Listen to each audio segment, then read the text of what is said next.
Haason Reddick has a simple explanation as to why he missed OTAs. That and more on today's episode of Locked On Bucs.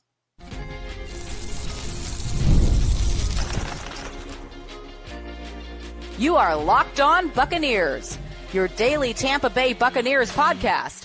Part of the Locked On Podcast Network, your team every day.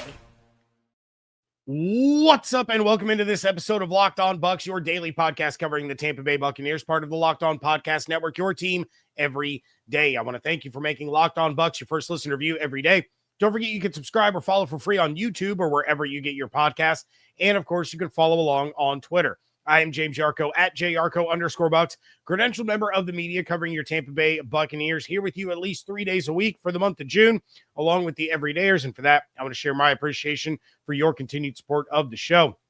One of the ways you can support the show is become a Locked On Bucs insider. You're going to get news, rumors, updates, general thoughts, one-on-one conversations with me via text message. Go to joinsubtext.com/LockedOnBucs or click the link in the show notes to become an insider today. This episode is brought to you by Game Time. Download the Game Time app, create an account, use code LOCKEDONNFL for $20 off your first purchase. The defense is stepping up. But should we be concerned about the offense turning the ball over so much and the Bucs get some national love? That's all coming up in a little bit. But I want to start with Haason Reddick today. Really, I wanted to start with Haason Reddick. Yesterday, there were technical issues. There were software issues. We're here now. We're going to be here again tomorrow. Going to get you guys all caught up on all the mandatory minicamp stuff. But, I want to start with Haason Reddick here. And he's been the source of so many people's concern. Now, Evan and I briefly talked about it on Wednesday's show, but Reddick spoke with the media after practice on Wednesday and kicked things off by saying, quote, "I know how important it is to stay in shape during this time. I'll address it before y'all do. I know everybody was concerned about me not showing up at OTAs, but for me, I definitely made sure to stay in shape. I think I showed that to everybody out here. I don't think it should have been a question, but I just had some things to button up on as I get ready to make this transition down here. So that way, once I get here, I don't have to worry about anything back there at home," end quote. So that should squash any concerns once and for all, and it makes total sense. I'm not sure how many people had moved across the country before. I mean, shoot, the last time I moved, it was about 8 miles from where I was living, and it ended up taking a few weeks and multiple trips. And then, you get yourself and your family settled into a new place. It's a lot. And there's things that you don't even think about off the top of your head that you need to have lined up. And it isn't until you need that thing or you lack something that you remember that you still haven't made that phone call yet or done whatever it is. So it is a lot to take on. Missing OTAs, it's not that big of a deal when he's getting all of his ducks in a row, while also making sure that he's working out, staying in shape, ready for this week, ready when mandatory minicamp kicked off. So now he's got everything ready to roll from a personal aspect. He's getting fully ingrained in the team, and he's already showing off his leadership skills. Todd Bowles was asked about Reddick's impact, and he said, quote, "Other than the leadership, he has a quick first step, and he's very strong off the ball. He knows how to play football, and he knows how to find creases and get after it. He's a very savvy football player," end quote. This is exactly what the Bucs needed when they went out and signed him. They needed a guy that has proven that he could be among the best in the NFL at getting after the quarterback while also being that guy in the room that can bring the rest of the group up to his level. These are young pass rushers in Tampa. Yaya Diaby, entering his third year, he's 26 years old. Chris Braswell, second year, 23 years old. Marquise Watts, third year, 25 years old. Jose Ramirez, third year, 26 years old. This is not an overly experienced group that has a ton of reps under their belt. So a guy like Reddick that can come in not only someone that has tons of experience and knowledge, but that has proven to be a double-digit sack player 4 years in a row before the derailment that was last season, since the Jets are a dumpster fire of an organization, we could look back at Reddick being the galvanizing force that this team had to have in order to get to that next level that we all know they have the talent to reach. Bowles talked about how he's already teaching the younger players about hand placement, footwork, when to use pass rush moves to give yourself an advantage, proper hand, everything that you need, all those small little nuances that a edge rusher needs to have, that's what Reddick is bringing to this entire group. All these things that can help them become more reliable pass rushers. In turn, the position group gets stronger, the defense gets stronger, the team as a whole gets better. That's what you've desperately missed on the defensive side of the ball for the last 2, arguably 3 years. Remember, the last time that the Bucs had a player reach double-digit sacks was 2021, and even then, Shaq Barrett had just 10. So if Reddick can come in and get these guys to elevate their game to the next level, you could legitimately wind up with 2 guys with double-digit sacks. We're only 1 year removed from Diaby having 7.5 sacks in just 7 starts and playing less than 50% of total defensive snaps on the season. He's a lot closer to that kind of player than what we saw last year with the 4.5 sacks. So if Reddick is the piece that gets him to raise that level of play by teaching him those little nuances that give him that advantage that he hasn't had, taught to him, that he hasn't had that mentorship, he hasn't had that guy with the experience say, look, this is what I do, this is how I make it happen, here's what you need to work on, and then teach him, hands-on teach him, that's the kind of thing that's going to last for years and years to come, whether or not Haason Reddick is back next season. And then once the pass rush is clicking with those guys, that opens things up for Vita Vea and Kalijah Kancey to get after it. Then you see the secondary starting to make plays and take advantage, and those effects trickle from the front to the back of the defense. That's when the Bucs start flirting with the top 10 defense that Evan talked about on Wednesday that they need in order to be seriously legitimate contenders. I mean, that's the hope anyway, right? Maybe it doesn't come to fruition. Maybe Reddick isn't who he used to be or who the Bucs thought he was. He came here because he felt he could help get this team over the hump. He's out here telling us about how he's trying to teach Diaby and the younger guys whatever he can to make them better. He's working hand in hand with Larry Foote as an extension of the coaches out there on the field. So even if Reddick himself doesn't get 10 sacks, that doesn't mean that his impact isn't what led to someone else hitting that mark. At the very least, Reddick's presence has helped the defense elevate their game in the first couple of days of minicamp, and that's what led to Todd Bowles, wanting to see, Todd Bowles has said, we need more takeaways. And sure enough, that's what the defense is all of a sudden doing. So if Reddick goes out there and he gets double-digit sacks, maybe he's looking at another contract from the Bucs. This is something that one of the insiders texted me about. It's something that I talked about back when, I think shortly after the draft, that the Bucs reward their own. They signed Baker to a prove-it deal. He proved it. They gave him the big contract. They signed Jordan Whitehead essentially to a prove-it deal. He didn't do anything. They let him go. They signed Ben Bredesen to a prove-it deal. He proved it. He got rewarded. That's how this team operates. So if Reddick gets to double-digit sacks, if Reddick helps Diaby get to double-digit sacks, and the Bucs say he may not have, maybe Reddick ends up with 7.5 or 8. And the Bucs say, well, it wasn't the sack total that we thought we were going to get out of him as an individual, but look, Diaby had 13.5. Vea had 9.5. Kancey had 9. You start looking at all the other numbers, and if that sack total goes up, as a team from that natural pass rush, a lot of that will have to do with the fact that Reddick is on the field.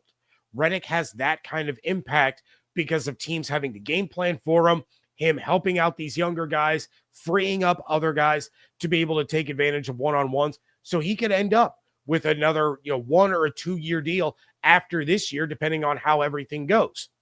But like I just said, you're already starting to see the impact on the defense, the confidence that they're playing with. That secondary is elevating its game. The linebackers, they're elevating their game, and they're getting multiple takeaways in these practices. But if the defense is taking the ball away, that means the offense is turning it over. And should we be concerned about that? That's coming up next on today's episode of Locked On Bucs, part of the Locked On Podcast Network, your team every day. There's nothing like the NBA playoffs, the intensity, the buzzer beaters, the fans losing their minds.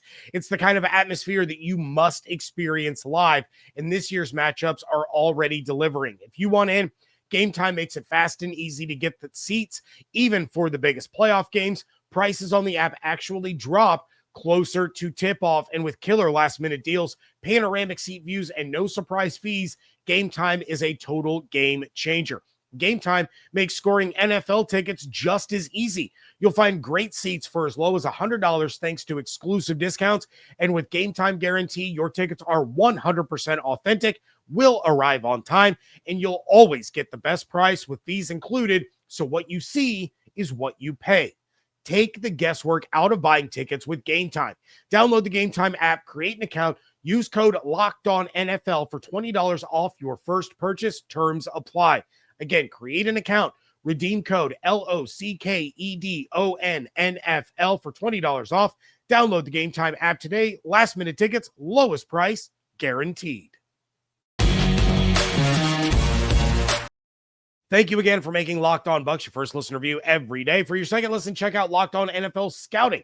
The NFL draft is over, but the roster moves and news never stop. Host Kyle Krabs and Joe Marino will make you the most informed NFL fan this offseason. Find Locked On NFL Scouting on YouTube or wherever you get your podcast. All right, on Wednesday, the defense got not one, not two, but 3 interceptions against the offense. So it was another stellar day for that side of the ball. I'm going to talk about Thursday's minicamp practices on tomorrow's show. Right now, we're focusing on what happened on Wednesday. But Bowles was asked if he felt the turnovers were a plus for the defense or a negative for the offense. And he said, quote, "I see both. I have mixed emotions. I'm happy we're getting our hands on balls. I'm disappointed that we're turning the ball over. I'll never be happy," end quote. First off, saying he'll never be happy is an absolutely great quote and is pretty hilarious, honestly, because you can see that as a defensive-minded head coach. He is hyped that his defense is getting those takeaways, that he called them out, saying, you've got to get these. You've got to be able to take the ball away in this league. But now he's watching it happen to his offense, who is the bread and butter of his team. So, the mixed emotions I totally get. Absolutely hilarious, but that's neither here nor there. That said, I'm sure a lot of you are asking the same thing. Is it exciting that the defense is getting takeaways, or is it concerning that the offense is turning it over? And I'm going to say this. While it's somewhat of a mixed bag, it also depends on the context of the play, which I personally have not seen. So was it a bad decision or a mistake by Baker that led to a turnover, or was it a great play by a defender? Those kinds of things matter. Then there's also something to remember that I'll also mention plenty throughout training camp, because you guys know how social media loves to talk about this quarterback or that quarterback turning it over multiple times in training camp practice and all that. Do not get hung up on interceptions thrown in practice, because it's exactly that.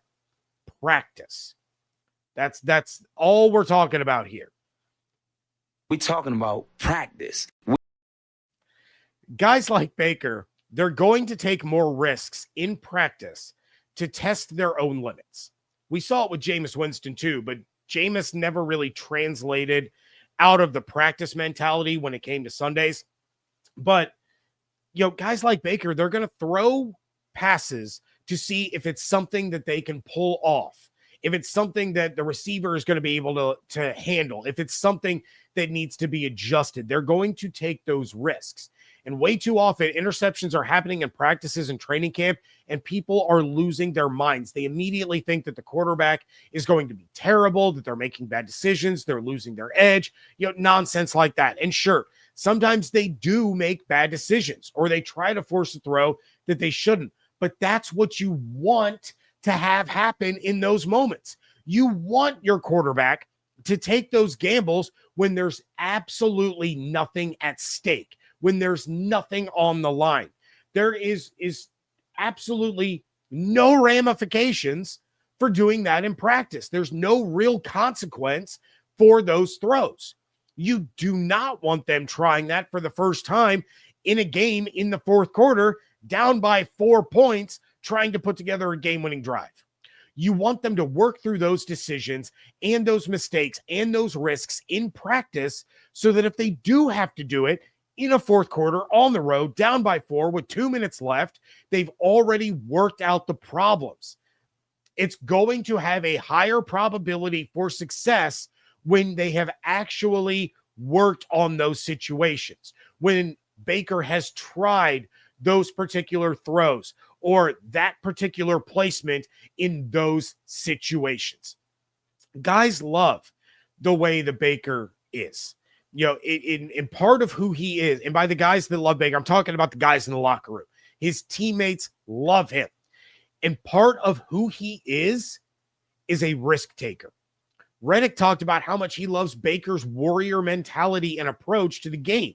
You don't get that without some turnovers. You don't get plays like him fighting off Nick Bosa on fourth down without that kind of mentality and that approach to the game. That's just who he is. Bucs fans know that. His teammates know that. The coaches, the front office, everybody in that building knows that's Baker. You have to take the bad to get the good sometimes, but you certainly don't need to start freaking out or worrying about some interceptions in practice in June. Worry about them on Sundays in November. Now, Baker needs to lessen the bad a little bit. We still need that good Baker, but those interceptions from 2023 to 2024, those spiked a little too much. So when I say take the good with the bad, you know that there's inherent risk with a guy like Baker. But doing stuff like this in practice is a roundabout way of getting to the point where those interception numbers that jumped up start to come back down because they've mitigated the risk. They've worked through it. They understand the situation. And yeah, he threw an interception to, Tyke Smith or Jamel Dean in practice, but now he's not going to throw that interception to Carlton Davis at Ford Field in Detroit. And take the glass half full approach. The guys on defense might actually start to understand how to catch a football now that they're doing it in practice. How many times last season did a corner or a safety drop a sure interception and give the opposing offense new life? How many times did they blow an opportunity to steal a possession from the other team? Way too many. Way too many. So now that they're starting to get their hands on passes at practice, maybe that'll start to build a little bit of confidence in the back end of that defense within that position group, within the safeties, within the corners, and they start applying it in games this time around. So if you're one of the people that saw that the defense had 3 interceptions on Wednesday and you immediately panicked about the offense, relax. Deep breath. It's not that big of a deal. And it certainly doesn't mean that they don't still have the talent and ability to be a top 3, even the top offense in the NFL this season. Godwin isn't even out there at practice yet. So Ibuka is stepping up and catching on to the offense really quickly. Jalen McMillan had a huge day on Wednesday. He had a bounce back from a bad Tuesday. So McMillan, he's a little bit bigger and stronger than he was last year. That's going to pay off in the long run. Hopefully he stays healthy this year, but these guys are going to play a pivotal role. Let them test their boundaries, test their limits now so that the Bucs can get ready to go into the season knowing exactly what they're capable of before they unleash it on the rest of the league. Speaking of unleashing this offense on the rest of the league, the Bucs are getting some national love. That is coming up next on today's episode of Locked On Bucs.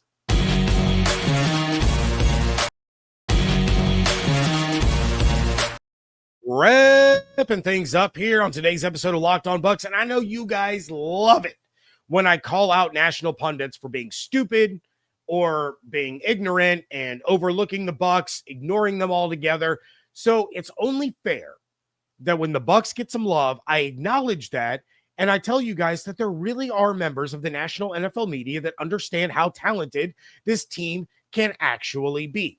So NFL.com's Gennaro Felice, and I hope I'm pronouncing his last name right, But Gennaro Felice wrote up a piece about who he believes will be the top 10 offenses in the NFL in 2025.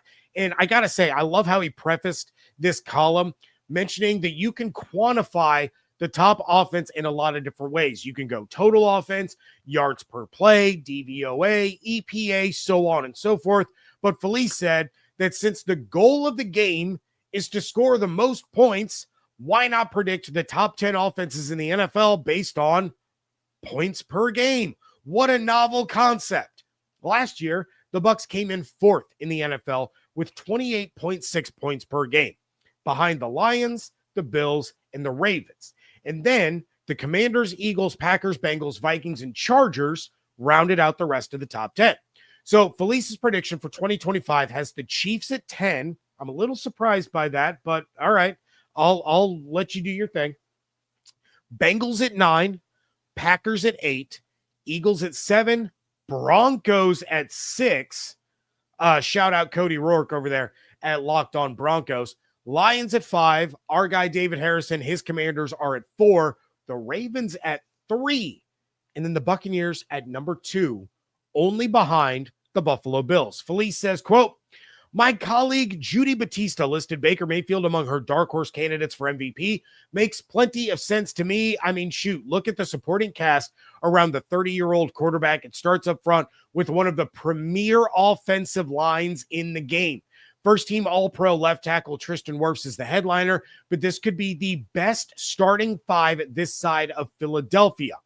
The receiver room is loaded with talent, young and old. With veteran wideout Chris Godwin working his way back from a season-ending ankle injury, Jason Light just spent his first-round pick on Emeka Egbuka, who happens to offer a Godwin-like skill set. Bucky Irving was a revelation last year as the top rookie running back, and frankly, one of the most exhilarating newbies in the entire draft class, while Rachaad White and Sean Tucker provide solid backfield depth.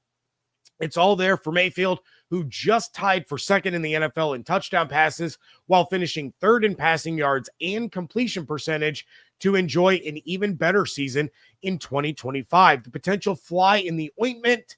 Savvy offensive coordinator Liam Cohen left to become the head coach in Jacksonville. On the plus side, the new play caller isn't a new face, as Josh Grizzard was internally promoted after serving as Tampa's pass game coordinator last season. Not to mention, this is nothing new to Baker, who will be playing under his 5th OC in as many seasons. End quote.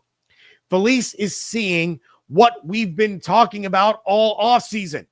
For as much as people didn't want to look at the Bucs, he sees it.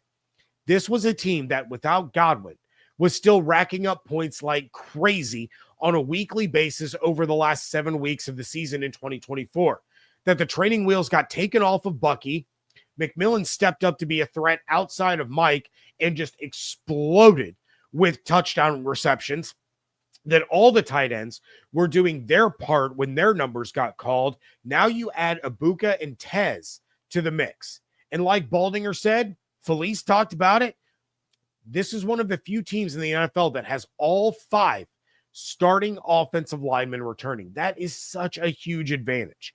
And you would expect that Graham Barton takes a big step forward in his second year now that that rookie year is over. He learned, he adapted, he can build off of he was a solid player for the Bucs last year. Made a couple of rookie mistakes. Unfortunately, he made a bad rookie mistake in a playoff game that hurt the Bucs' chances of scoring on a very promising drive. But you build on that and you take the next step. I expect Barton to take a big leap in his second year.